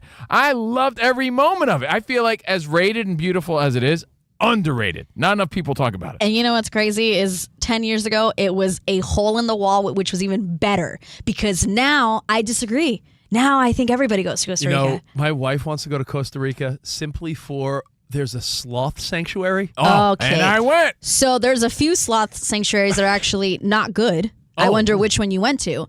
And then there's some that are actually good. Some are not. It's all for money, I went for your to money. The one where the guy was like, "Baby Ruth," touching it and giving it to you. No, he was like, "Hey, you guys." The wrong sloth sanctuary. No. But I came back like pura vida, bro. Pura vida, mae. Así me gusta. So underrated. There's destinations that are also very underrated. Monty's saying stay out of her country. Yeah. It's too late. That's what I'm saying. It's too late. It's too late. Well, thank you guys for hanging out with us. We're talking Luka now, Yeah. and the story is, he's playing big. Like, this is Luka at his best. He came in focused. Let me give you some of these stats here that'll make you say, whoa. And by the 5 way- in a row, 40 points per game, making everyone around him look like a superstar. 40 points per game in comparison to Anthony Davis and Cooper Flagg combined, 35.2 points per game. So that's perspective, right? Okay. And they're playing well.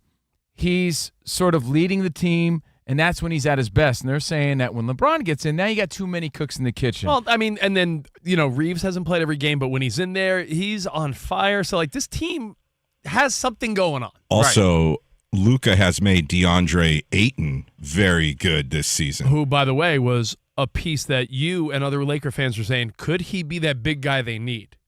And will he fit in? And apparently... the bigs love getting those passes from Luka. It's Lob City with him. So, Covino's question is, do we even want LeBron back? And I'm just going to quote Steve Covino, the guy sitting next to me. No. Hold on. Don't kill the messenger. I'm saying this is the question that can only be posed based on what's happening right now. And you do hear that buzz and you do hear that speculation. It's like, if they're playing this well, it's like now you're messing with the chemistry all over again. Well, Let them win. Let them keep on winning. Dare I quote you from a different circumstance? Sure. I'll do my best Covino voice. Oh, boy. This is before the World Series. Yo, bro. Dude, bro. Can I show one word dude or bro in there? I know what this is going to be. Bro. Yo, if I'm the Blue Jays, bro, I don't even know if you bring Bo Bichette back. He might mess with the chemistry, bro. But what he did is sort of unheard of, unprecedented. He stepped right in like he didn't miss a beat. But you debated whether or not the Blue Jays should mess with that. Because, dude, he hadn't played in so long, right? Not that he isn't good. No one's questioning LeBron being good. But maybe they're just better without him right now. That's all. I think the other thing worth mentioning is Austin Reeves is also off to the best start of his career. And then throw in Jake LaRavia, who was a great offseason pickup, and now you're talking too many cooks in the kitchen, because these are guys that need the ball in their hands. The answer may lie in between everything we're saying. There's a little place in between all of our points that I think makes the most sense, which is LeBron's not done, but much like in dating, jobs, situations, you might be awesome. You might just not really be awesome for that scenario, and maybe with the current Lakers team, LeBron just doesn't fit anymore.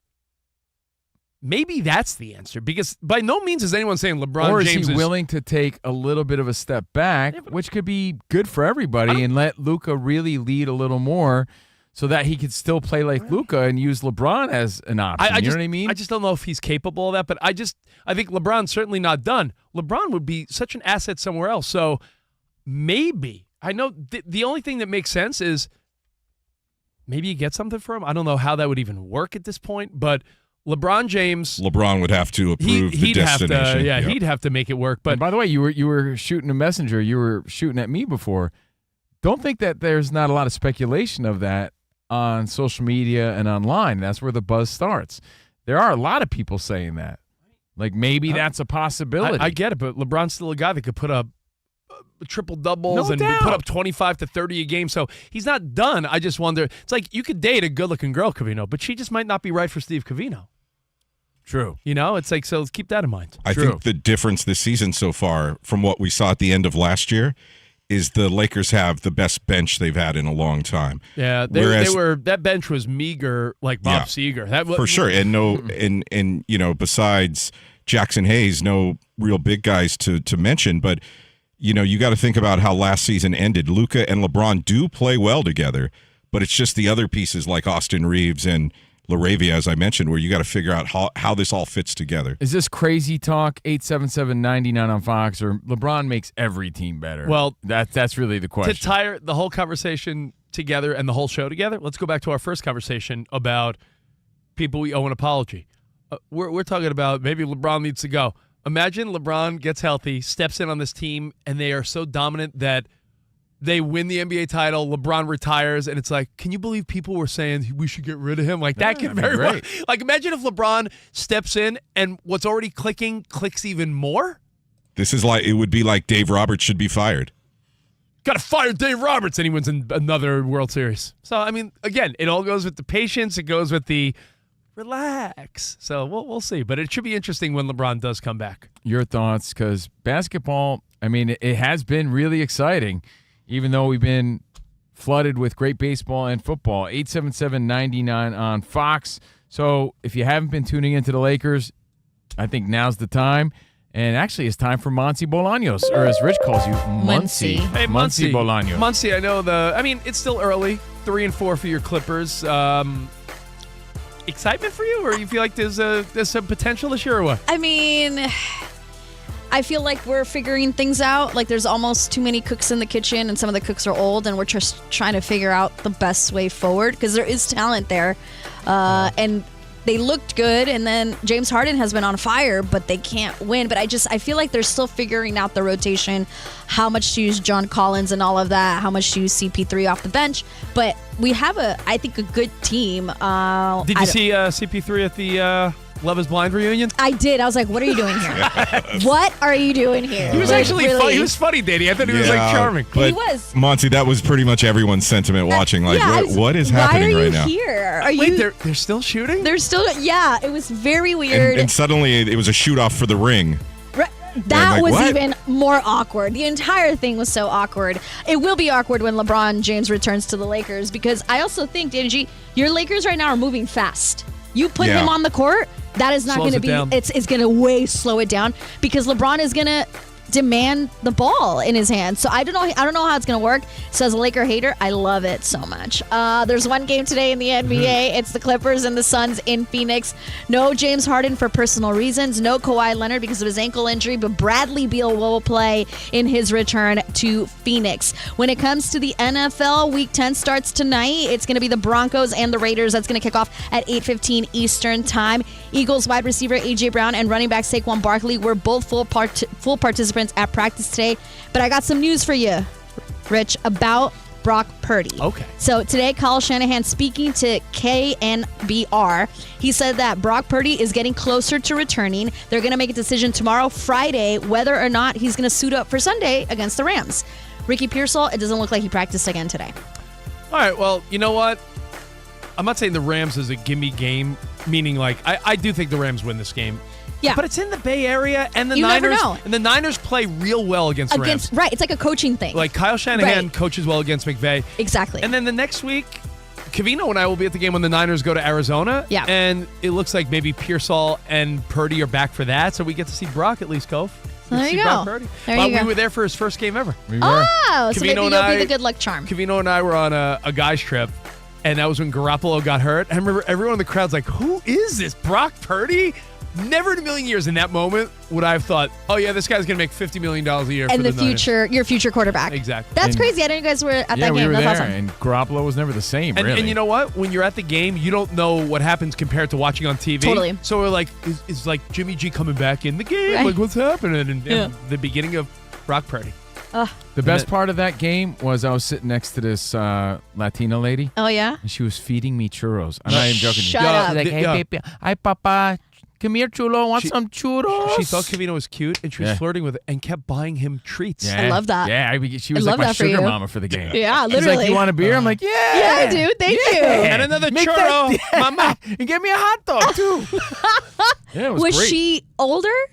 No, she No? not really. No. No, okay. All right. She was, All right, she just Covino. feeling Dare I say, is it insulting if I say a little bit of a torta? Oh. As they say in the in LA, right? That's exactly what it was.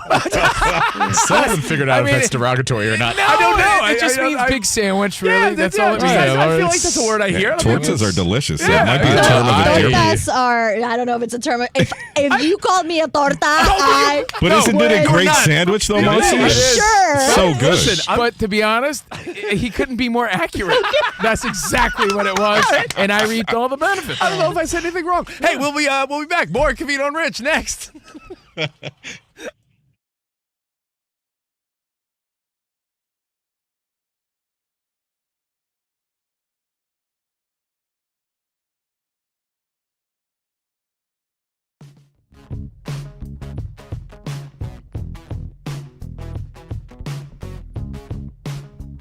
You know when you're in a relationship where maybe your girl's not really giving it up much, you're not having much of a love life, maybe you get yelled at a lot, and then you get a glimpse of another relationship and you're like, oh, this isn't how it's supposed to be? And like it opens your eyes. I think a lot of people's eyes are open to what their team's inadequacies are. Absolutely. I had so many Notice, like, I'll give you an I analogy. had so many Met fan friends say, when Vladdy Jr. cut off that ball and threw the runner out of third, you know how many people hit me up and said, you think Pete Alonso could do that? No, yeah, I know. Like, you know, it's like being on vacation with your wife, Yeah. and everyone's all lovey-dovey, and you're like, why aren't we like that? What's going You on ever here? see, like, you're at dinner, and you're just having, like, you're just going through the motions, cutting your steak, and you look across, and you see these lovebirds in a booth across from you. Why They're- do birds They're canoodling. suddenly It's like new appear? love, and they're, like, electric, staring at each other's eyes, and you're like, yeah. Love should be like that. It's how That's other how it's it how, is it's watching how, these two teams. Sam, it's how other shows look at you and they're like, "Wow, we wish our host loved the way Covino Rich love I with Sam." It's good. It's a good comparison. Good one. No, it really is. You're right, Rich. Want It's that like love. you see all the inadequacies of your team from watching these two great teams, two very different Yeah. teams.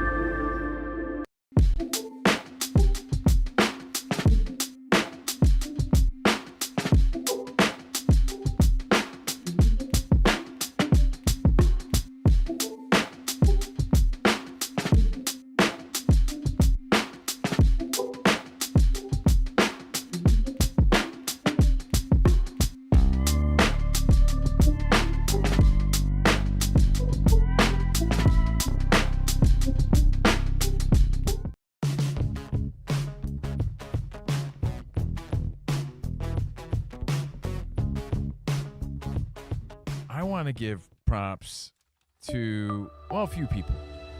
You know, we keep talking about Wembanyama, but it's a really growing story. I even saw Kendrick Perkins saying that years from now, the conversation, it could be 5 years from now. It could be 2 years from now. Who knows? But it's going to be, who's the GOAT? LeBron, Jordan, and for a younger generation, Wemby. Like, he's going to be added to that conversation. That's the type of year he's having and the potential he's showing this year. Again, grew 2 inches and just playing way more dominant than. Are you talking about when he saw the did in the Sidney past. Sweeney picture? No. Oh, no. height-wise. I'm sorry. Yeah, height-wise. I'm sorry, my bad. And then I want to give props to, again, because we're so caught up in World Series and Thursday Night Football and everything else.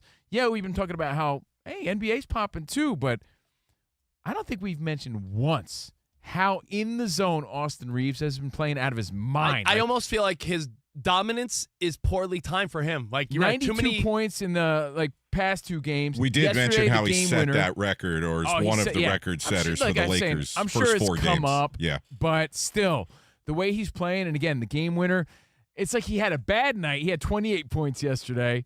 And again, getting more opportunity because there's no Luka, no LeBron. No. So he's the guy who's stepping up. But he's stepping up in such a big way, Rich, that he's showing that, even Redick was saying that he's not just good. We always knew he was bad, but, like, he's really bad. Like, he's a bad man. He's a bad man. We always knew he was a good player, but he's, like, really showing that he's a superstar that could lead a team.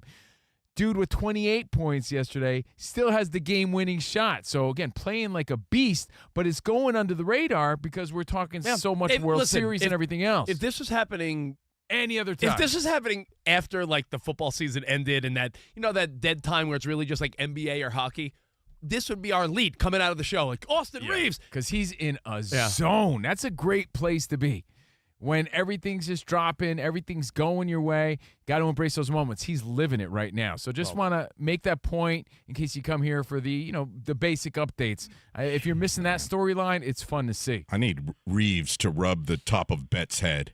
Yeah, exactly. Need some of that. And when you think of it, when he has the ability to play like that, if that Lakers team does click, is he playing like that because he has an opportunity that he won't have when that team is fully healthy? It's almost like if fully healthy and out there on the court long term, like LeBron just got back into action. Do those points now are they taken away from Austin Reeves and, like, redistributed? Oh, there was a popular sports website this morning throwing out there that the Lakers should consider trading Reeves.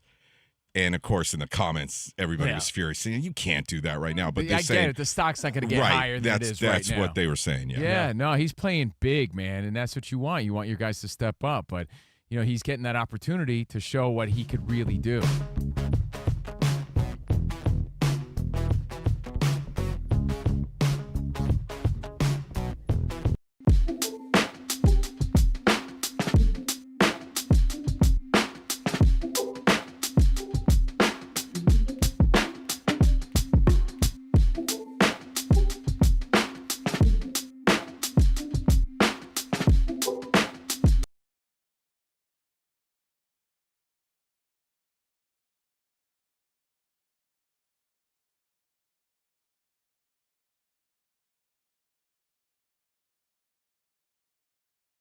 Yeah.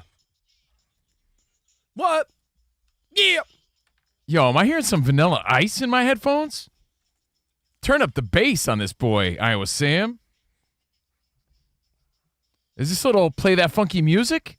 Oh, I used to love this one. Covino's favorite is What It's Like Having a Roni. To the extreme. Covino and Rich. Drop that hero and get with this zero. That's what he said. No, the other way around. I used to love but this one he too. should have said that, though.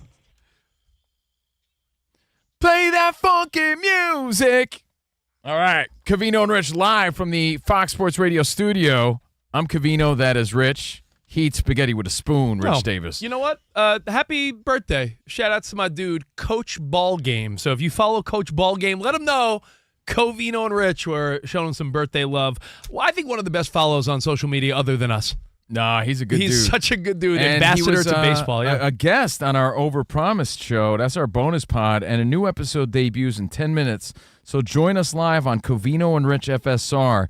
You could also listen, but you could watch the show. It's a TV show of sorts, and we're going to discuss good rumors in sports. Good rumors like Khalil. Like you got 2.5 Coke cans in your pants. Exactly, like Matt Khalil.